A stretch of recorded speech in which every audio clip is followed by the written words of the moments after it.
بسم اللہ الرحمن الرحیم۔ بیت الخلاء اور استنجا، یہ کچھ مسائل ہیں بیت الخلاء اور استنجا کے حوالے سے، اس کو ذہن نشین کر لیجئے۔ دن میں ہر شخص کو 1-2 مرتبہ یا اس سے زائد مرتبہ بیت الخلاء جانے کی تقاضا ہوتا ہے، اور یہ انسان کی ضروریات میں سے ہے، اور اللہ پاک کے اکرام و انعام میں سے ہے، انعام ہے اللہ کا۔ اللہ پاک ہم سب کی حفاظت فرمائے ہر بیماری سے۔ تو بیت الخلاء حمام یعنی باتھ روم، ٹوائلٹ، اس کے جانے کے کچھ آداب ہیں۔ سب سے پہلے تو یہ ہے کہ بیت الخلاء حمام جو ہے وہ کمروں سے ہٹ کر ہونا چاہیے۔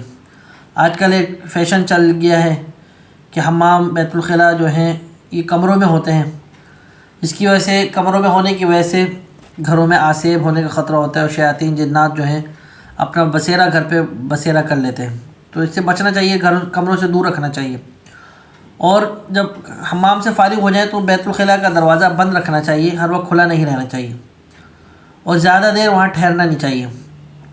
سب سے پہلے ذہن میں رکھیں کہ جب بیت الخلاء میں جائیں گے تو الٹا پیر داخل کریں گے، اور داخل کرتے وقت دعا پڑھیں گے، اللہم انی اعوذ بک من الخبث والخبائث۔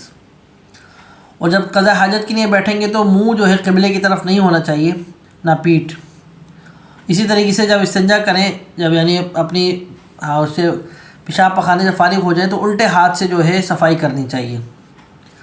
اور صحیح طریقہ استنجا کا یہ ہے صفائی کرنے کا کہ جب پیشاب سے پخانے سے فارغ ہو جائیں تو کوئی ڈھیلا کوئی پتھر استعمال کریں، اس کے بعد پھر پانی۔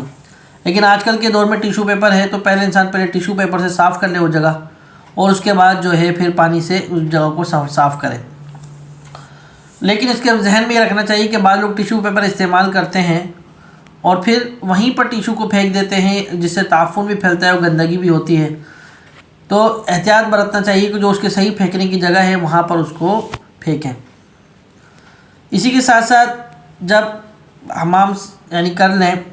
تو کوشش یہ کرنا چاہیے کہ قضاء حاجت کرتے وقت جتنی ضرورت ہو جتنی دیر اتنی دیر وہاں پر ٹھہریں، اور جب اپنی ضرورت سے فارغ ہو جائیں تو فوراً وہاں سے جو ہے اٹھ جائیں۔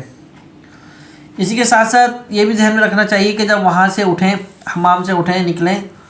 تو نکلتے وقت کی دعا پڑھنی چاہیے، سیدھا پیر پہلے باہر نکالنا چاہیے، اور نکلتے وقت کی دعا غفرانک یہ دعا پڑھنی چاہیے۔ اور اسی کے ساتھ آج کل گھروں میں غسل خانے اور باتھ روم ایک ساتھ ہوتے ہیں، تو دعا آیا کہاں پر پڑھنی چاہیے؟ تو دعا جب اس میں داخل یعنی غسل خانے میں کوئی شخص کھڑا کوئی کام کرے، اب باتھ روم جانا ہے تو دعا کو جو ہے پہلے تو باہر ہی پڑھ لینا چاہیے، باہر پڑھ کے پھر اندر جائیں۔ لیکن اگر اندر پڑھنے کا تقاضا ہو یا اندر ویسے کام کر رہا تھا غسل خانے میں، پھر اب باتھ روم جانے کا تقاضا ہوا تو اب دعا کو دل میں پڑھنی چاہیے۔ اسی کے ساتھ اگر کوئی جنگل میں یا کسی میدان میں اگر کوئی اپنی حاجت پوری کر رہا ہے تو اس کو اپنا سطر کھولنے سے پہلے اس دعا کو جو ہے پڑھ لینی چاہیے، جو باتھ روم میں بیٹھنے کی دعا ہے، اللہم انی اعوذ بک من الخبث والخبائث، اس سے پہلے پڑھنی چاہیے۔ اور جب حمام کے لیے بیٹھے تو اس وقت نہ کوئی بات کرنی چاہیے، نہ کوئی کلمات زبان سے نکالنے چاہیے۔ اسی کے ساتھ ساتھ اگر کوئی انگوٹھی پہنا ہوا ہے اور انگوٹھی پہ جو ہے حروف مقطعات یعنی الف لام میم حامیم عین سین قاف اس طریقے سے حروف لکھے ہوئے ہیں یا اللہ کے نام لکھے ہوئے ہیں، تو ایسی انگوٹھی کو بالکل نہیں پہننا چاہیے، اس کو اپنی جیب میں رکھ لینی چاہیے یا باہر چھوڑ کر جانا چاہیے۔ اسی کے ساتھ یہ بھی ذہن میں رکھنا چاہیے کہ اگر کہیں باہر کہیں پیشاب پخانہ کرنے کا تقاضا ہوا اور کوئی مجبور انسان کہیں میدان میں جنگل میں ہے تو وہاں پر کچھ آداب ہیں کہ سوراخ میں اور کسی چٹان میں اس طریقے سے پیشاب پخانہ نہیں کرنا چاہیے۔ اسی طریقے سے درخت کی جڑوں میں بھی پیشاب پخانہ نہیں کرنا چاہیے، یا جلتی ہوئی آگ میں یا راکھ میں پیشاب پخانہ نہیں کرنا چاہیے، اور اسی طریقے سے ٹھہرے ہوئے پانی کے اندر پیشاب پخانہ نہیں کرنا ہے،